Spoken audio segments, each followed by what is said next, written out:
जय श्री राम। राधे राधे। कल की कथा में हमने भगवान के यश कीर्तन की महिमा सुनी और नारद जी के चरित्र के बारे में सुना। नारद जी का पूरा चरित्र सुनने के बाद जो शेष चरित्र रहा वो आज हम इस वीडियो के माध्यम से सुनेंगे।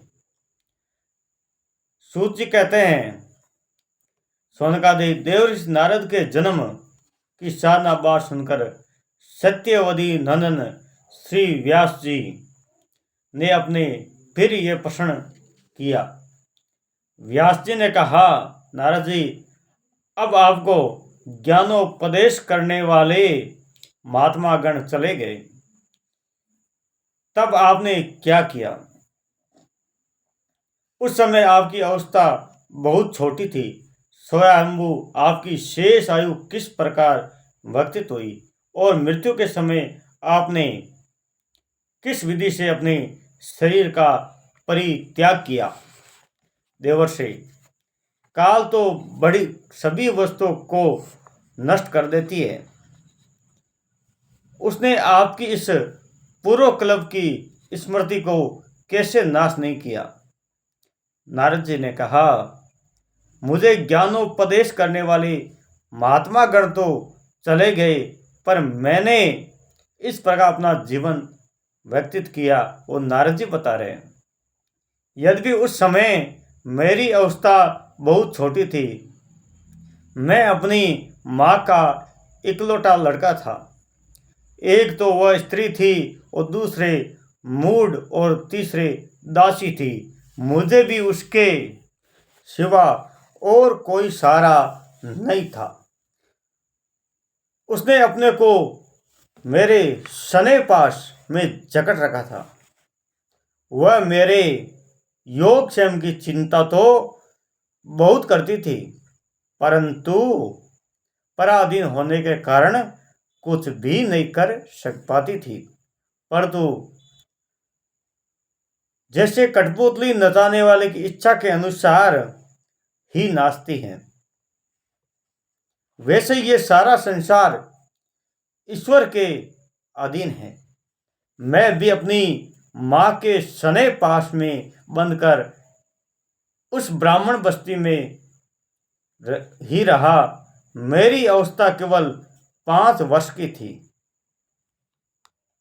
मुझे दिशा, देश और काल के संबंध में कोई भी ज्ञान नहीं था। एक दिन की बात है, मेरी माँ गाय दुहने गई और रात के समय घर से बाहर निकली। रास्ते में उसके पैर में किसी सांप ने छू लिया, यानी सांप ने नारद जी की माँ को डस लिया। उसने उस बेचारी को डस लिया। उस सांप का क्या दोष? काल की ऐसी प्रेरणा थी। मैंने समझा भक्तों के मंगल चाहने वाले भगवान का ये अनुग्रह ही था। इसके बाद मैं उत्तर दिशा की ओर चल पड़ा। उस मार्ग में मुझे अनेकों धन धान्य से संपन्न देश, नगर, गांव, अहीरों की बस्ती, चलती फिरती बस्तियां, खाने, खेड़े, नदी, पर्वतों की तलहटी, पड़ाव, वाटिकाएं, वन, उपवन, रंग बिरंगी धातुओं से युक्त विचित्र पर्वत दिखाई दिए। कहीं कहीं जंगली वृक्ष थे जिसकी बड़ी बड़ी शाखाएं थी। उस शाखाओं को हाथियों ने तोड़ डाली थी। शीतल जल से भरे हुए जलाशय थे जिसमें देवताओं के काल में आते हुए कमल थे। उन पर पक्षी तरह तरह के बोल रहे थे और भौरे मंडरा रहे थे। ये सब देवता हुआ। मैं आगे बढ़ा। मैं अकेला ही था। इतना लंबा मार्ग तय करने में एक घोर गहन जंगल देखा। बांस, सेडा, कुछ किचक आदि उस जंगल के अंदर खड़ा था। उसकी लंबाई चौड़ाई भी बहुत थी और उसमें सांप, उल्लू, सियार, भयंकर जीवों का घर भी था। देखने में बड़ा भयावना लगता था और चलते चलते मेरा शरीर और इंद्रिया शिथिल हो गई। मुझे बड़े जोर से प्यास लगी तो था ही, भूखा तो मैं था ही। वहां एक नदी मिली, उसके कुंड में मैंने स्नान, जलपान और आचमन किया। इससे मेरी थकावट मिट गई। जिस विजन वन में एक पिंपल के नीचे आसन लगाकर मैं बैठ गया। उन महात्माओं के जैसा मैंने सुना था। हृदय में रहने वाले परमात्मा उसी स्वरूप का मैं मन ही मन ध्यान करने लगा। भक्ति भाव से वशीभूत चित्त द्वारा भगवान के चरण कमलों का ध्यान करते ही भगवत प्राप्ति की उत्कट लालसाएं मेरे नेत्रों में आंसू झलकता आए और हृदय में धीरे धीरे भगवान प्रकट हो गए। व्यास जी, उस समय प्रेमाकुल से अत्यंत उद्रेक से मेरा रोम रोम पुलकित हो गया। हृदय अत्यंत शांत और शीतल हो गया। उस आनंद की बाढ़ में मैं ऐसा डूब गया कि मुझे अपना और ध्येय वस्तु का तनिक भी भान न रहा। भगवान का वह अनिर्वचनीय रूप समस्त शोक को नाश करने वाला मन के लिए अत्यंत लुभावना था। सहसा उसे न देख मैं बहुत ही विकल हो उठा और अनमना सा होकर आसन से उठ खड़ा हुआ। मैंने उस स्वरूप को दर्शन फिर करना चाहा, किंतु मन में हृदय में समाधित करके बार बार दर्शन की चेष्टा करने पर भी मुझे देख नहीं सका। मैं अतृप्त के समान आतुर हो गया। नारद जी कहते हैं, इस प्रकार निर्जन वन में मुझे प्रयत्न करते देख स्वयं भगवान ने, जो वाणी के विषय में नहीं है, बड़ी गंभीर और मधुर वाणी से मेरे शोक को शांत करते हुए कहा, खेद है कि मैं इस जन्म में तुम मेरा दर्शन नहीं कर सकोगे। जिसकी वासनाएं पूर्णतया शांत नहीं हो गई है, उन अदक्षरे योगियों का मेरा दर्शन अत्यंत दुर्लभ है। निष्का बालक, तुम्हारे हृदय में मुझे प्राप्त करने की लालसा जागृत करने के लिए ही मैंने एक बार तुम्हें अपने रूप की झलक दिखाई है। भगवान ने कहा कि नारद जी, एक बार सिर्फ लालसा जगाने के लिए आपके हृदय में मैंने दर्शन दिए। मुझे प्राप्त करने की आकांक्षा से युक्त साधक धीरे धीरे हृदय की संपूर्ण वासनाओं का भली भांति त्याग कर देता है। अल्पकालीन संत सेवा और तुम्हारी चित्तवृत्ति मुझ में स्थिर हो गई। अब तुम इस प्राकृत मलिन शरीर को छोड़कर मेरे पार्षद हो जाओगे।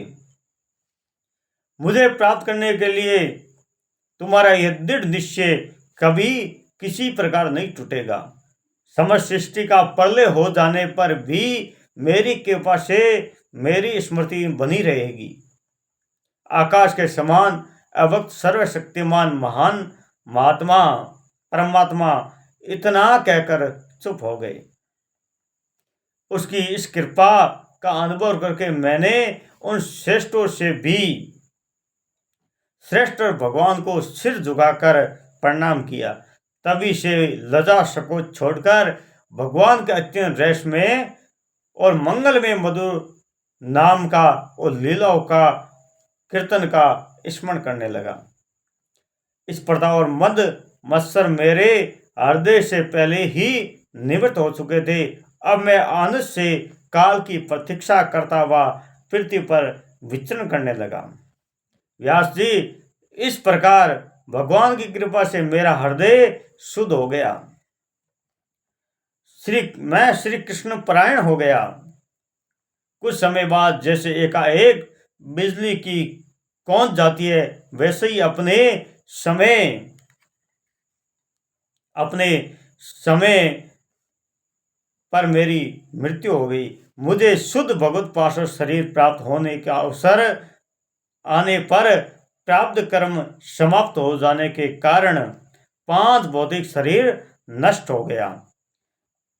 कल्प के अंत में जिस समय भगवान नारायण एकांत प्रलयकालीन समुद्र के जल में शयन करते हैं, उस समय उनके हृदय और शयन करने की इच्छा से जब सारी सृष्टि समेटकर ब्रह्मा जी जब प्रवेश करने लगे, तब उसके श्वास के साथ मैं भी उसके हृदय में प्रवेश कर गया। एक सहस्त्र चतुर्युगी बीत जाने पर जब ब्रह्मा जी जगे और उन्होंने सृष्टि की इच्छा की, तब उनकी इंद्रियों से मरीचि आदि ऋषियों के साथ मैं भी प्रकट हो गया। तभी से भगवान की कृपा से बैंकुट आदि में और तीनों लोगों के बाहर भीतर बिना रोक टोक विचरण किया करता हूँ। मेरे जीवन में वर्त भगवत जन अखंड रूप से चलता रहता है। भगवान की दी हुई स्वर ब्रह्म विशुद्ध वीणा पर तान छेड़कर मैं लीलाओं का गान करता हुआ सारे संसार में विचरण करता हूँ। जब मैं उनकी लीलाओं का गान करने लगता हूँ, तब वह प्रभु जिनके चरण कमल समस्त तीर्थों में उद्गम स्थान है और जिनका यशोगान मुझे बहुत ही प्रिय लगता है, बुलाए हुए भांति तुरंत मेरे हृदय में आकर दर्शन दे देते हैं। जिन लोगों का चित्त निरंतर विषय भोग कामना से आतुर हो रहा है, उनके लिए भगवान की लीलाओं का कीर्तन इस संसार सागर में पार जाने की जांच है। ये मेरा अपना अनुभव है। काम और लोभ के सेवा में जैसी प्रत्यक्ष शांति का अनुभव मैं करता हूँ, यम नियम आदि योग मार्गों से वैसी शांति नहीं मिल सकती जो कुछ पूछा है। वह सब अपने जन्म और साधना का रहस्य तथा आपकी आत्मस्तुति का उपाय मैंने बतला दिया है। आगे शौनकादि ऋषि कहते हैं, सूत जी महाराज कहते हैं और शौनकादि ऋषि सुनते हैं, ऋषियों, देव ऋषि नारद के इस प्रकार के कहकर जाने की अनुमति ली तो वीणा बजाते हुए सौतन विचरण करने लगे और चल पड़े। ये देव ऋषि नारद धन्य हैं, क्योंकि ये सारंग पाणी भगवान की कीर्ति को अपनी वीणा पर गा गाकर स्वयं को आनंद मगन होते ही हैं, साथ साथ इस तीर्था पथ जगत को भी आनंदित